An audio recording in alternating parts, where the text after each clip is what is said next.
एवढं मेल्यानंतर तिच्यावरती असे वाईट वाईट चिंचोडे उडवू नका. वैष्णवीच्या वडिलांचं भावनिक आवाहन तर हगवण्याच्या वकिलांचे आरोप चुकीचे असल्याचं प्रत्युत्तर.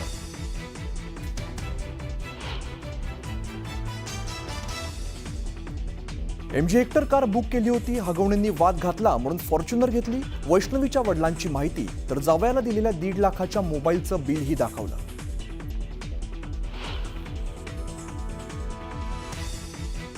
वैष्णवी हगवणे मृत्यू प्रकरणानंतर वादाच्या भोवऱ्यात सापडलेल्या जालिंदर सुपेकरांना गृह विभागाचा दणका. सुपेकरांच्या अधिकारात कपात करण्याचा आदेश जारी.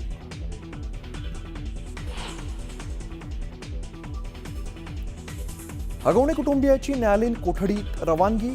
वैष्णवीचा पती, सासू आणि नणदेला न्यायालयीन कोठडी.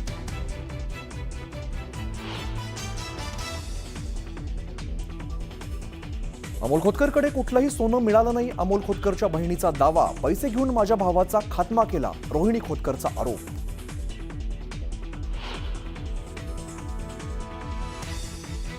अजितदादा आणि एकनाथ शिंदे दोघंही संवादात कमी पडतात. एका मुलाखतीत बोलताना फडणवीसांचं सूचक विधान. फडणवीसांच्या वक्तव्यावरून चर्चेला उधाण.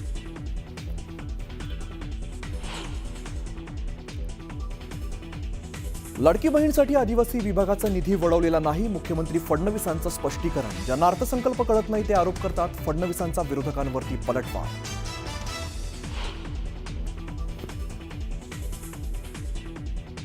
स्टँडअप कॉमेडियन कुणाल कामराचा मुख्यमंत्र्यांना टोमणा. माझ्याकडे दुर्लक्ष केलेलं बरं, शिंदेंनाही दुर्लक्ष करायला सांगा. कुणाल कामराची पोस्ट.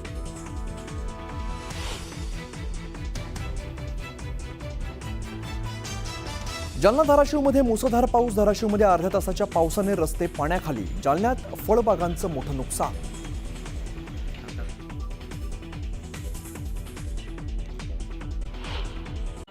हे सगळं पटतंय का? हे काय सुरू आहे? हेतू काय वाटतो? मूळ हेतू काय या सगळं? प्लीज थांबा सर, नका जाऊ, थांबा. महाराष्ट्राला ऐकायचं तुम्हाला. अपेक्षा करते की वकील साहेब थांबतील पूर्ण वेळ. नाही थांबणार, थांबणार. ते पूर्ण वेळ चर्चा. मी मघाशीही त्यांच्या संबंधाने बोलताना म्हटलं होतं की घोडा घास से दोस्ती करेगा तो खाएगा क्या. जर सगळ्याच वकिलांनी ठरवलं की फक्त फिर्यादींचीच बाजू ऐकायची तर आरोपींची बाजू कोण ऐकणार? कोर्टामधला युक्तिवाद महत्वाचा असतो, कारण आरोपी गुन्हा सिद्ध होईपर्यंत गुन्हेगार होत नाही. त्यामुळेच आपण त्याचा उल्लेख आरोपी असा करतो. परंतु जेव्हा आपण असा उल्लेख आरोपी असा करतोय आणि त्याला प्रत्येकाला आपली बाजू मांडायचा अधिकार आहे, अगदी या संसदीय लोकशाहीमध्ये स्वीकारलेली जी न्याय व्यवस्था आहे, या न्याय व्यवस्थेमध्ये कसाबला सुद्धा बाजू मांडायचा अधिकार या देशामध्ये दिला गेला. सो आरोपीला आपली बाजू मांडायचा अधिकार आहे आणि तो वकील निवडायचा अधिकार आहे. या न्यायाने जे आता काही आरोपींचे वकील इथं मांडताहेत तो त्यांचा अधिकार आहे, प्रश्नच नाही. त्यासाठी आपल्या आरोपीला वाचवण्यासाठी त्यांनी त्यांची अख्खी बुद्धी पणाला लावली पाहिजे. लावावी त्यांनी, त्याला पण काही हरकत नाही. पण मला असं वाटतंय की बुद्धिमत्ता पणाला लावायची की नीतिमत्ता पणाला लावायची हे त्यांनी ठरवायचे.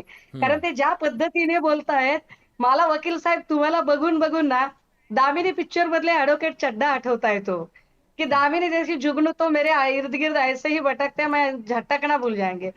काय होतंय माहितीये का गुरुजी? प्रॉब्लेम असा आहे की तुमच्यासारखे वकील महोदय ज्या वेळेला येतात ना, जे व्यावसायिक तत्व, एक प्रोफेशनल इथिक्स नावाची जी गोष्ट आहे, ती प्रोफेशनल इथिक्स नावाची गोष्ट सगळीच अगदी धाब्यावर बसवतात. त्यावेळेला प्रॉब्लेम असा होतो की अशाच सगळ्या आर्ग्युमेंट आणि अशाच सगळ्या आरोपांचा विचार करत पुन्हा कुणीही तुमच्याकडे न्याय मागायला येत नाही. आपल्याकडे जे मी म्हटलं ना मागेही की सामाजिक प्रतिष्ठेचे जे मानक आहेत ते इतके घाणेरडे आणि गलिच्छ पद्धतीने सेट केलेले आहेत की त्याचाच नेमका आधार घेत तुमच्यासारखे वकील आरोपींना वाचवण्यासाठी फार पुढाकार घेतात. अडचण अशी आहे की तुम्ही सरळ सोटपणे सांगून मोकळे होता की ते काही 24 तासाच्या आतले व्रण आहेत का? महोदय, कदाचित आपण विसरताय का की जर शवविच्छेदन अहवालात ते व्रण आलेले आहेत तर ते 8 तासाचे आहेत की 12 तासाचे आहेत की 24 तासाचे आहेत. मुळात मृत्यू होताना तिच्या अंगावर तिच्या मृत्यू उपरांत शवविच्छेदन अहवालात ते व्रण आलेले आहेत, याचा अर्थ तिला मारहाण झालेली आहे, हे क्लिअर आहे. आता तिला मारहाण झाली त्यावर तुमचं असं म्हणणं आहे की जुजबी मारहाणीला कुणी काही मारहाण म्हणतंय का? महोदय, एक मिनिटासाठी आपण आपल्या परून घ्यावं बरं. काय तुम्ही तुमच्या पत्नीला अशा पद्धतीने मारहाण करणं तुमच्या पत्नीला आवडेल का हो? तुमची पत्नी काय हसत हसत येईल का? छे छे, काय मला तर माझं तर ऍडव्होकेट विपुलवर माझं इतकं प्रेम आहे की काय हरकत आहे थोडंसं मारलं तर. मला म्हणजे 10-20 ठिकाणी मारलं म्हणून असं काय फरक पडतोय? हे तुम्हाला पटतंय?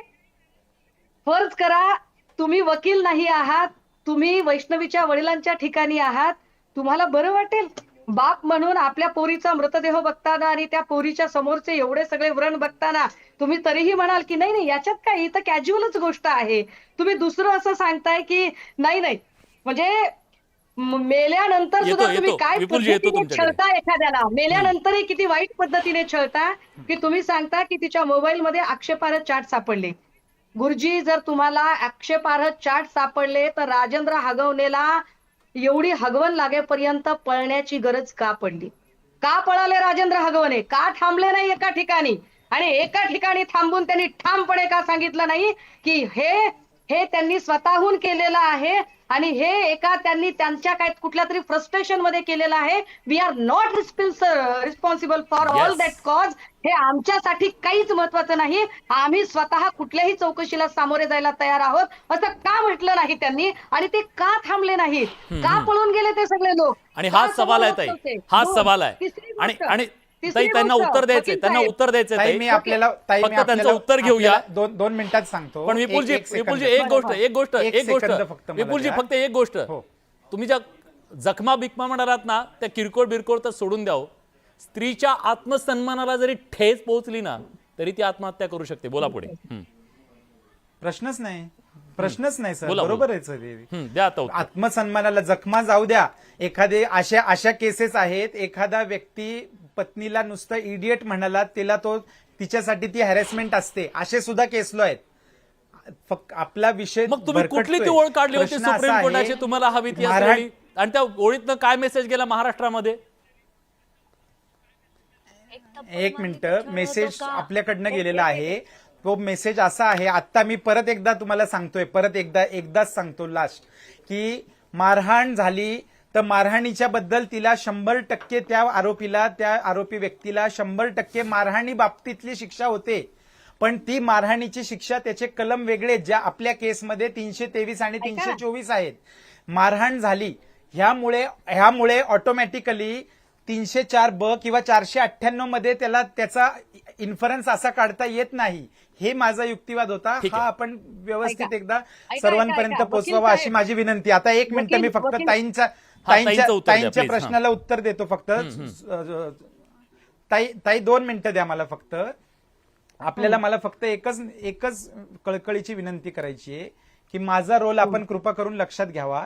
मी एक आरोपी म्हणजे बचाव पक्षाचा मी वकील आहे.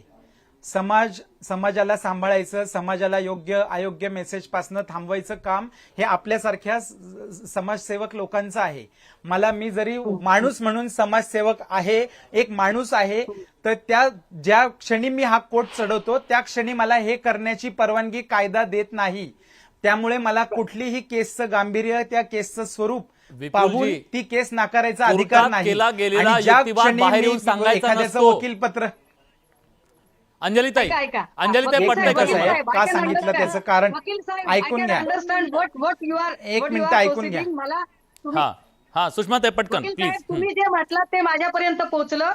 तुम्ही जे म्हणालात की एकदा तुम्ही आरोपीचे वकील म्हणून कोट अंगावर चढवला की समाजाचा काय दृष्टिकोन काय या गोष्टींपेक्षा सुद्धा मला माझ्या आरोपीशी माझी बांधिलकी जास्त असते, हे माझ्यापर्यंत पोहोचलं. बरोबर, हे पोहोचलं. चला आता जरा पुढे जाऊया. तुम्ही आता त्याच्या पुढे फक्त एकच सांगतो. बोला. हा एकच सांगतो त्याच्या पुढे. त्या आरोपीचा बचाव करण्याची माझी जबाबदारी असते. आता तो जो काय बचाव करत असताना मी काही आरोपीच्या माहिती जी आरोपीने दिलेली कोर्टापुढे पोहोचवताना जर ती माहितीमुळे एखाद्या माणसाचं मन दुखावलं जात असेल, एखाद्याला चुकीचा संदेश एखादा घेत असेल, तर त्याच्यासाठी मला